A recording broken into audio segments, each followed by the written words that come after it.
The concert industry was the fun business, and the hotel business is still the fun business. That's something that you might save up for. You might always have enough money to do as often as you want. But either way, it's something that you're going to because you want to, not because you have to. Welcome to today's episode of the Seven Figure Journey podcast. I'm David Gilliland, one of your hosts. We have with us today Heath Miller. Heath, welcome to the show. Hi, nice to meet you, David. Heath, you're on a little island just off the coast of Honduras. Is that right? Yes, I am. Called Utila. Utila? UTILA You out there on Utila. And the name of your business, the name of your hotel, restaurant, dive shop. is the Coral View Beach Resort. Well, we're just delighted to have you on. And for those wondering, no, that's not a fake background. That's the real blue sky. He's just outside talking with us today. That's my Oh, backyard. not a bad backyard. Mowing the lawn looks fairly easy when you launch right into a coral reef. Though honestly, once in a while we do get a good amount of seagrass that washes up, and it's kind of annoying to deal with. Luckily, we have a guy for that now. When I first came Tough down here, I life. definitely, was dealing with some of it on my own. Well, glad you could take a little bit of time away from your perma vacation. I know you're running a business; it's not perma vacation, Yeah, and that's what I tell my mom also. and that's what we're all doing, right? We're all kind of in the thick of it. All of us are seven-figure business owners. Tell us just a little bit about how'd you get started in this? I mean, this isn't the hey, yeah, I was an accountant and so I started an accounting practice, or I was a good cook, so I started up a restaurant. Okay, I mean, my background's been mostly in music and live events and concerts. Did manage a few artists, and then I did briefly work for a hotel in their entertainment side for Merchants Hospitality in New York that ran the Cachet Hotel. That I was the entertainment. Well, I mean, I was in charge of the entertainment programming, but not programming a computer. I had to specify that. But I was in charge of all the entertainment booking and production and programming for the Playboy Club when they were briefly open. So I got some hotel experience from there. I figured that was enough to come down to Honduras and run a hotel here, right? Yeah, I figured that was enough. You organized musicians. Right, but yeah, I mean, prior to that, we were running 700 concerts a year at our peak, or almost 750 one year at Webster Hall. And, I traded butts and seats for heads and beds, is what I like to say, and also butts on boats. I But like it. the concert industry was the fun business, and the hotel business is still the fun business. That's something that you might save up for. You might always have enough money to do as often as you want. But either way, it's something that you're going to because you want to, not because you have to, particularly that we're not a hotel that's a business destination also. No one's coming here and going, oh, God, I got to go to Honduras. It's going to be awful. Yeah. People are coming here to have a great vacation, just like people are going to a concert to have a great evening out and see a band they love. So Yeah. they are very similar businesses in that way. That's cool. Why Honduras? What pulled you there? My stepmother's from here originally, and I was coming down here since I was a teenager, so it was a good natural fit. Very cool. Well, neat. Uh, you got this going from the ground, or did you buy it, or did you build it? No, so my father had bought land down here in the mid '90s. Is the short version of how I ended up with the land here. And then when I took over operations of the hotel, it was completely falling apart and looked abandoned, as my now wife likes to say. Okay. It was Yeah. in pretty beat up shape, and it took a lot just to get it back to being operational. Well, you got it there. You got it And, operational. and I managed to start that as the pandemic was happening. So I had an interesting time, but it got me out of live concerts. So I exited concerts to go from one business to another that was screwed for the pandemic. But this one was a business that was at least more linearly screwed and a little easier to get out of, as opposed to on the concert side. If I was still in the concert business, I'd be rebooking and rebooking the same concert over and over again, and the money you spent on marketing a concert that got completely canceled is just gone. Yeah. So even though the pandemic impacted hospitality across the board, the concert industry definitely got hurt a bit harder than a lot of the hotel industry did. Well, you landed in a good spot, and you created it, right? I mean, there's always some luck, some fortune, some things along the way, but it's only because of the hard work. Yeah, Now no, that definitely. you've I got mean, the things hotel. up and running, you're doing the thing. You've passed your $1 million mark. You've got several pieces functioning. What are some nuggets? What are some things that are helping you now continue to grow, continue to build instead of just having a day job? Well, now, bringing on some additional managerial staff to move the needle along and renovating the hotel further when I'm not here, which we've been lacking before. So when I haven't been on site, nothing's really been moving along. It's just been maintaining the status quo. So Yeah. now it's getting to the point of like, okay, I want the hotel to still be moving along further to what I call the finish line, when I'm not here. And now we have a new person starting for that today. Yeah.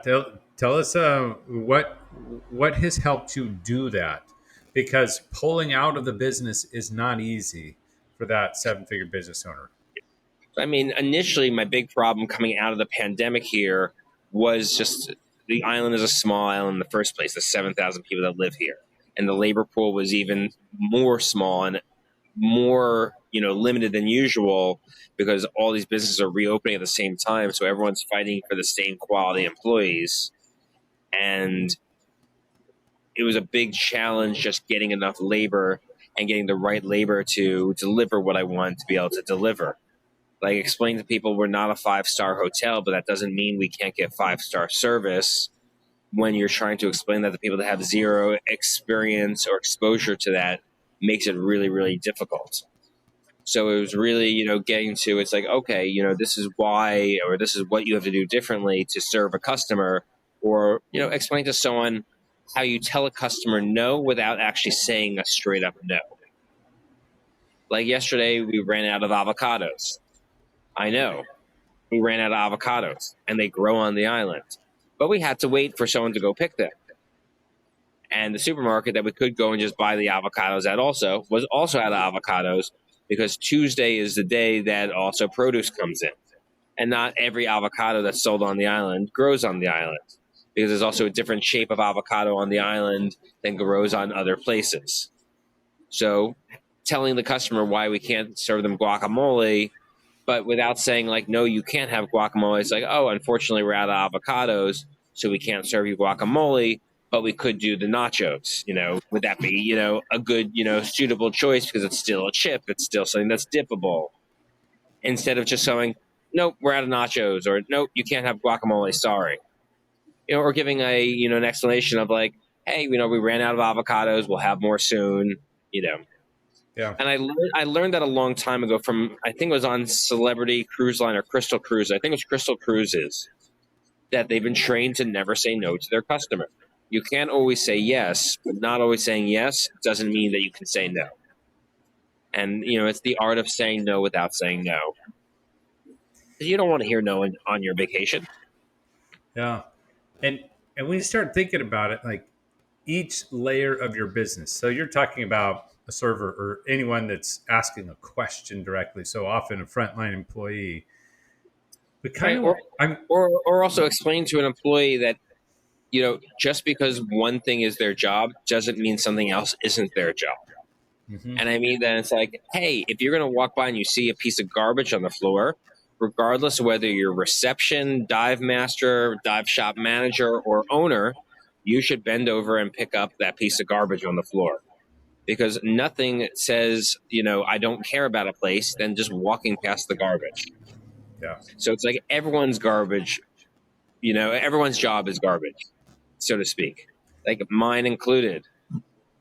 Yeah, and that I mean the essence of that is like how do I get every single team member, every new hire even to think and act like a business owner does. I mean, that's really challenging here, and I have very few people that act like that. To be honest, it's not in their mentality down here.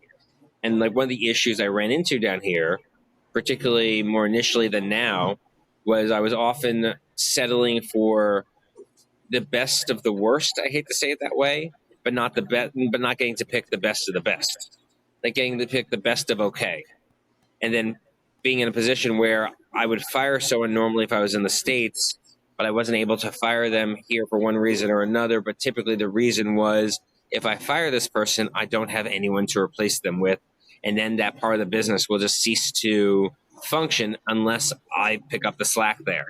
And there's Yeah. certain things like I'm not a boat captain, so I'm not going to be a boat captain because I'm also not qualified for that when I have to fire a boat captain, or just other things of not fire, employees that have the attitude also that they're doing you the favor of working for you because of the proximity, the small labor pool, and everyone needing to hire, that they know if they get fired from you, they can walk down the street and get a new job without a problem.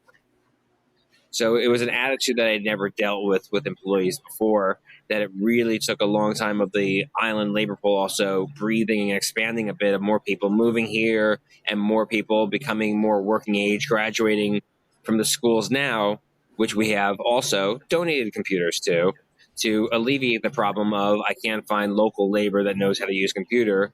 All right, let me give the school computers. So you're beginning your training in the public education system, saying, let me do this, so at least I've got more people exposed. Right. I have some nonprofit experience from my previous life in New York with the James Beard Foundation and Safe Horizon.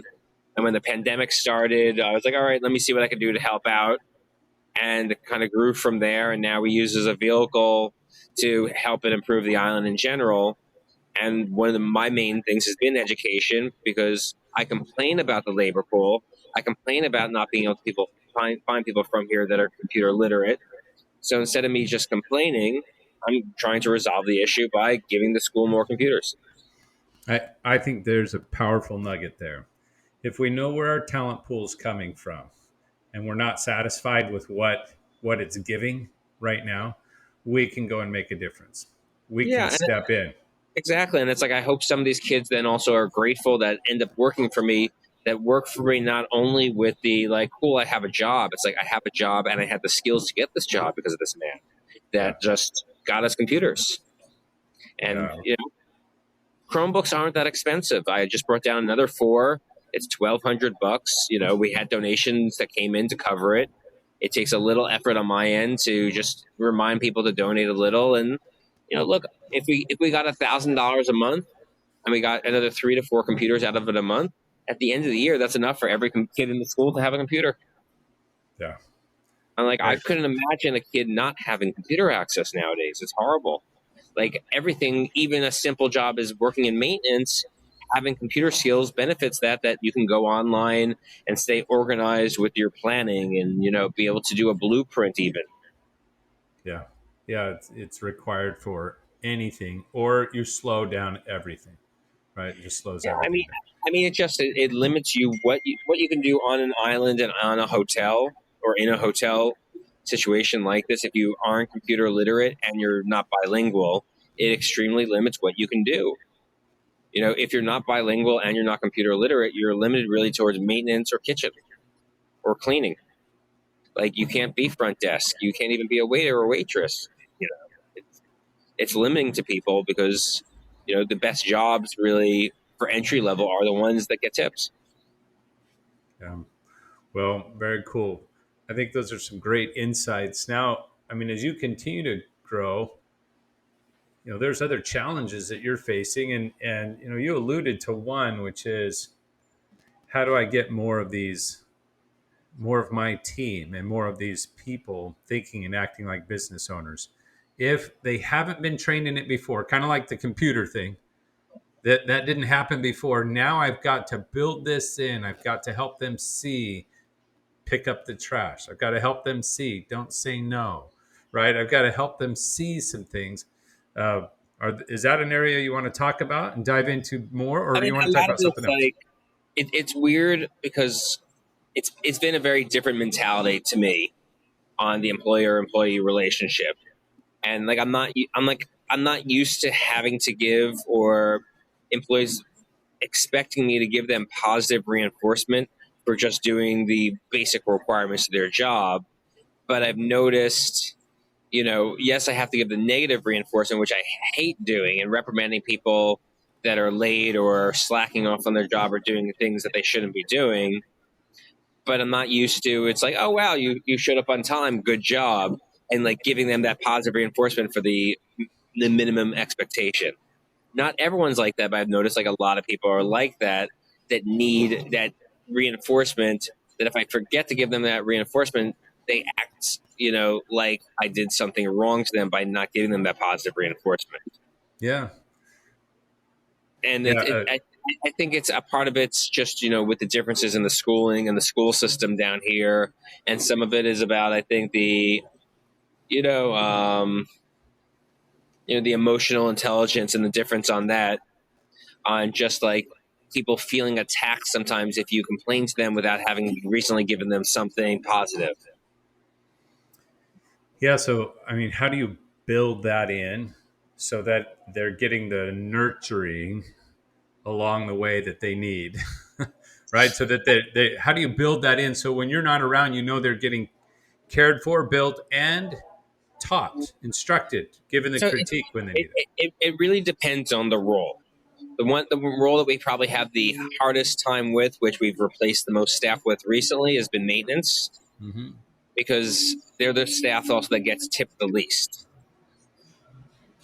So it's the staff that's in the tipping, positions that get tipped the most are the ones that I think get it the most, because they get the most immediate and fiscal and visible reward of like, oh wow, I get more tips now than I did 2 months ago. And it's like, well, what are you doing differently now? Or is it just we're getting better customers or more customers? And part of it is the quality of customer, has improved. But part of it is also the quality of service has improved as they feel more comfortable in their role, and they, see what, gets them a better reward from the tips. I try to explain to them, I'm like, leave at a point where if you're not getting a tip from this customer is going to feel guilty. Offer such a high level of service that they feel that they have a moral obligation to tip you and tip you well. Yeah, but nobody thinks tip the maintenance guy who ensured your sink wasn't dripping. Sometimes they do, like I had like our night guard who, like, he's not a maintenance person, but he's kind of in that same bucket of not tipped often, who found a woman's cell phone and returned it to her, and no problem, as you would expect. But remember, we are in a third world country where someone getting a cell phone that they can sell for $300 is a lot of money to someone as a bonus. But this person returned it.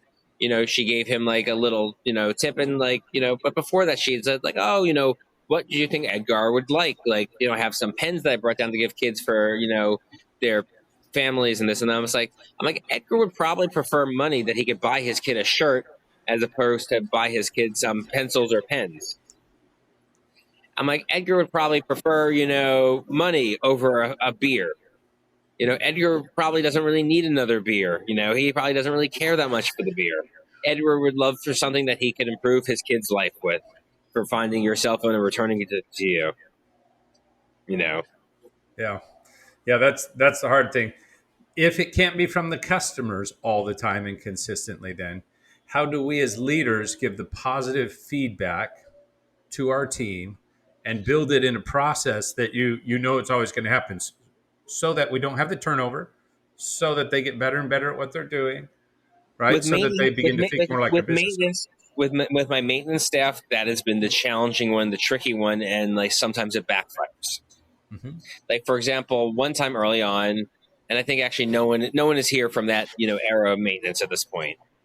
But I tried to be nice and take everyone out to lunch at a different place, and then the overwhelming response was, instead of that, we rather you have us just give us the money that you would have spent on the hamburgers you're going to take us out for. And it's like, that's not the point of it. And like, okay, I get it. You rather just have, $8 than hang out with your boss for lunch. Fine. But then like everyone was just like, oh, this was the bonus you were going to give us. It's like, no, I wasn't giving you a bonus. I was taking you out to lunch. And it became like a whole thing that actually backfired on me, that I ended up not looking like a generous, nice boss that was taking his guys out for lunch. I looked like the cheap boss that just gave everyone an extra $8 or $10 basically. And like that was like, wow, thanks for the $10. Even though, that's a few hours of work. We are in Honduras where people make like $3 an hour. But like that was a backfire. So then another time, someone did a job that was above and beyond, and I bonused him out like a little extra money. And instead, that turned him into going on a bender for 3 days and not coming to work for 3 days. So it's like I have to be careful who I give bonuses to now and how I give it to them, so it doesn't backfire and it turning into them going drinking for 3 days or showing up hungover the next day for work or other things that don't benefit them or me. It's like, I didn't give you this money to blow out, for one night. I gave you this money so you can have something better in your life, so you could buy something for your kids or take your girlfriend out to dinner. So I haven't perfected yet the way of, rewarding employees. Getting them new shoes or getting them new headphones has been good. Yeah. But giving them money in a lump sum is often a fail. Yeah. Because of a discipline, what you do with money potentially on the island where you're at is you spend it. Yeah, And I as mean, fast as you can. alcoholism is definitely prevalent here, Yeah. as it is in many small islands. And I watched a documentary a while ago that it was eye opening about it, that I understood it more. And not that I didn't deal with alcoholics and drug addicts in the music industry. And like right now, I don't think we have anyone that has a drinking problem on staff anymore. But it's people's priority. So there was an island in Japan around the size of this that people's priority wasn't working to make money; it was working to have money to drink. That at the end of the day, as soon as they were done working, they ran off and drank away all the money they made working that day. And it was something that was foreign to me because I drink and everything, but I never prioritized drinking like that. And I noticed that it's like I had some employees that their priority wasn't working. The priority was working and getting done with working so they can drink, or catching even employees drinking during work hours. And these are employees that work with tools. And it's like, wow, like it's not something I ever experienced, of having to worry about employees that are swinging a hammer being intoxicated. Yeah. So, I've learned now, like during the daytime hours, Coca-Cola is a positive reinforcement. Even though I don't think I should be rewarding people with something that is a unhealthy, liquid that makes America fat, that makes people down here fat. But it's the only reward I've come, that doesn't have any backfire at all. And the money can be a reward to certain people, and I got to be careful with how I give it to them, and when I give it to them. Like giving it to them when it's like right around rent time is more beneficial. But people here often, are not savers. Like even we had a younger employee that I tried to bribe, and his name was Lido. And I said, Lido, why are you working here? And he goes, I'm saving up for a new cell phone. And I go, all right, Lido, here's the deal. What kind of cell phone do you want? He goes, I want an iPhone. I'm like, all right, I'm not going to get you a brand new iPhone. I'll get you an older model. But if in 3 months we can have a very basic conversation in English, so we're talking in Google Translate right now because he doesn't speak in English.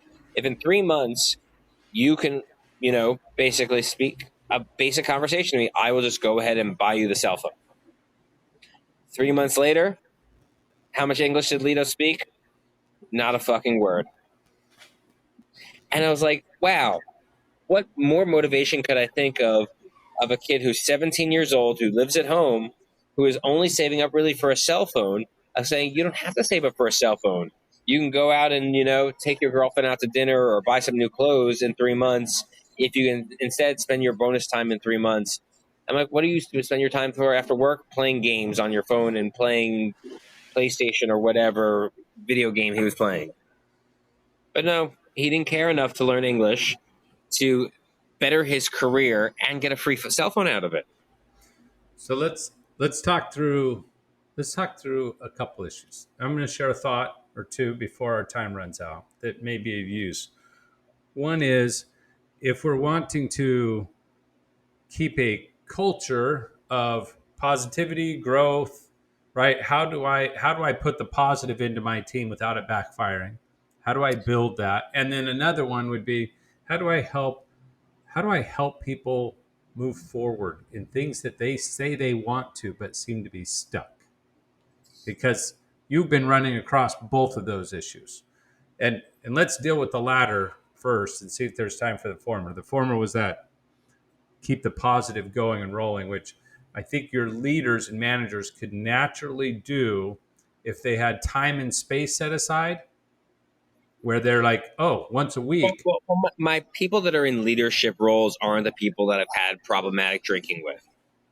That's right. I'm talking So, about who they right. lead. So, right. But I'm saying, but my people in leadership roles are more easily rewardable with money or something because they're also typically older and more mature and they're not Yeah. problematic.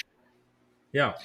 So, part of it about not repeating problems I've had is just like I had one employee that was great, but he was a problematic drinker and he wouldn't show up sometimes and other issues that stemmed from his drinking. And at some point, I had to give up on him. And like even he called me the other day. He's like, "Oh, boss, I'm back, on the island again, and I want to work for you again." And it's like, so like he's a great employee, he's a talented carpenter, but the unreliability factor, it's just too much of a headache that it's like nothing really gets done when he starts a project, he disappears for 3 days or 2 days, comes back, and then there's other projects he has to get to of repairs and never completes project one. Yeah. The It's if you're it's really right now. It's some things that I want to do for the hotel. I either have to bring in outside labor from not the island for, or just wait right now because I can't just keep going in circles. Like right now, we have one new maintenance guy from the mainland who built another small house for us. So he's someone that's been more qualified and more experienced and more reliable, but he's not an army of one. He needs qualified staff to support him also. So right now, I'm letting him decide on what initial staff he needs that we can try to find it. But previously, I was in a position that I was hiring the best of the worst because I needed staff just to have the business function. So now that we've gotten past that and that I have enough staff that if someone flakes, the business doesn't come to a standstill, except if one or two of my managerial people, if they left, I'd be in a difficult point, but at least I think we wouldn't be in a full standstill. Yeah.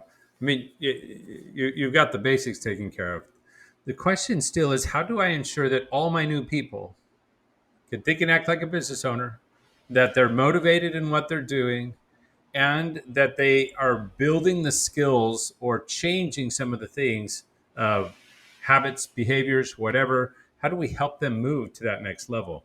That's work that your leadership team is going to be accountable to do for everyone who reports to them. Right. That's Well, their well so that's previously, it was me going to my managerial staff and asking them if they have the assets and resources and support they need to do their job to the best of their ability or to grow in their job. Because I can't expect them to work miracles if they don't have the resources to work those miracles. yeah.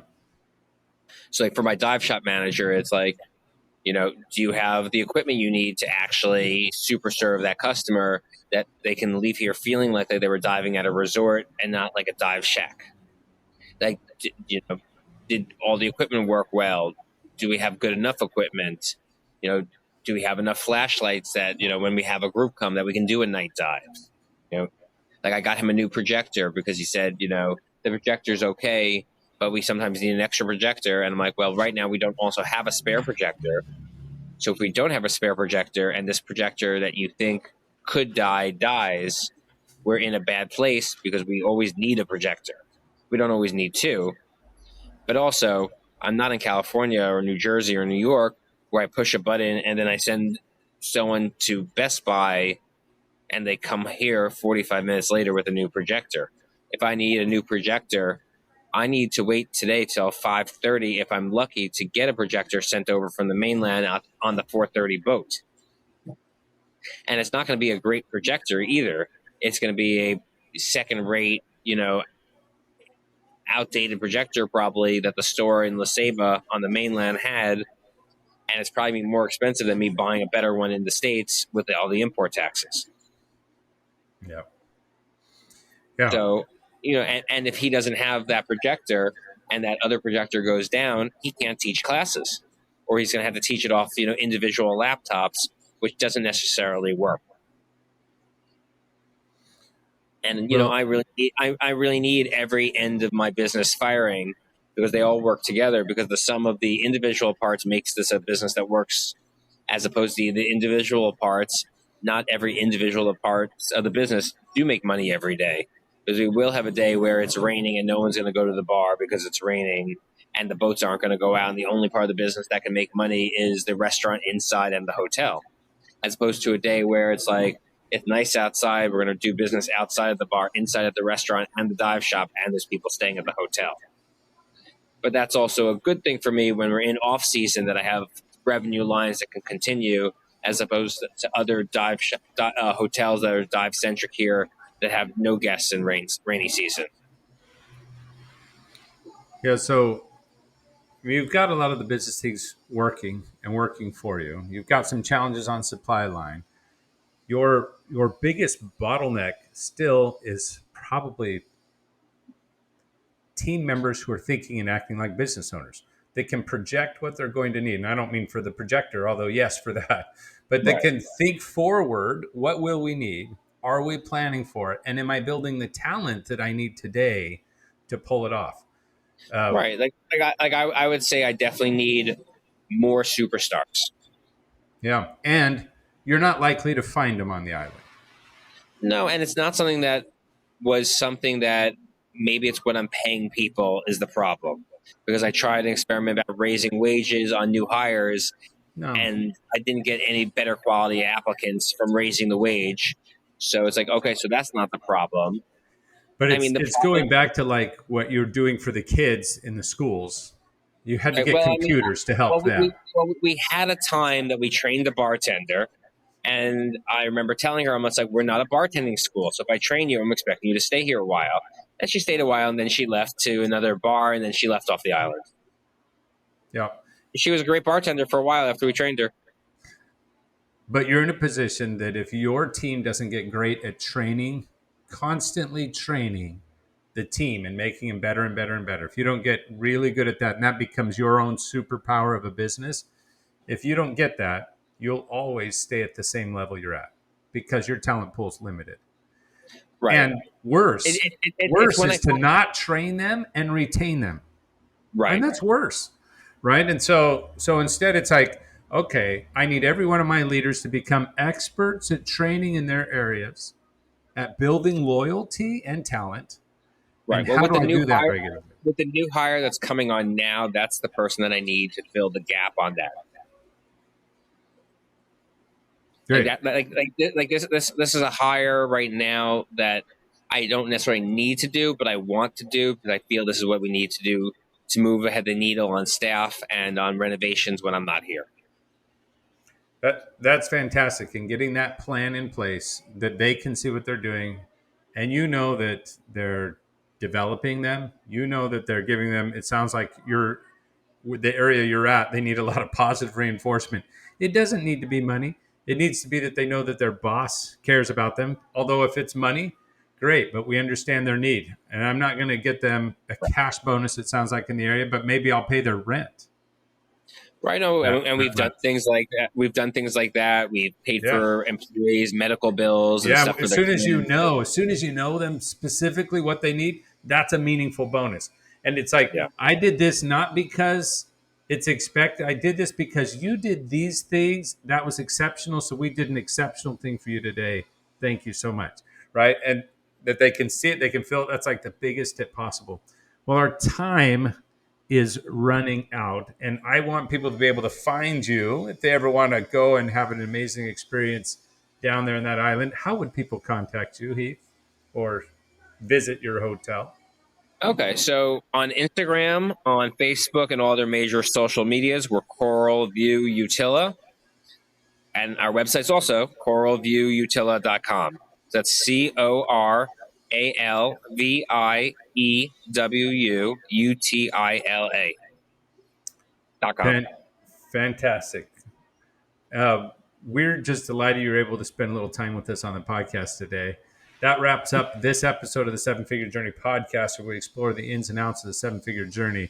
And this one was a particularly challenging one, where you're off in the middle of nowhere, limited resources, poor supply chain, all sorts of challenges to look at. Okay, we're not in the middle of nowhere. We're in the middle of the ocean. In the middle of the ocean, the best place to go. If you haven't seen the video of what he showed us out there, the most beautiful backyard ever, uh, but Yeah, not an easy but place. also, so just so you know, so the major airport by us is called Roatan, Uh-huh. and Roatan flies direct from Miami, from Houston, from Dallas, um, from Denver, and a couple other places now. So Fantastic. you So know it's a one flight for many people to be able to hop right in and see it. exactly, and then you get off the plane, you take a ferry here in about an hour, or you take a 15-minute plane right here. It's super easy. Um, but not an easy place to run a business. A No, great business. definitely challenging because sometimes if I need something urgently, it's easier Yeah. and quicker for me to get it from the States by flying there myself, Well, which I've yet to have to do urgently. if as a listener you appreciate some of the things you heard today, please like and share, get it to other seven-figure business owners so they can also benefit from what we talked about today. And keep striving, keep learning, keep growing, and keep caring. Until next time.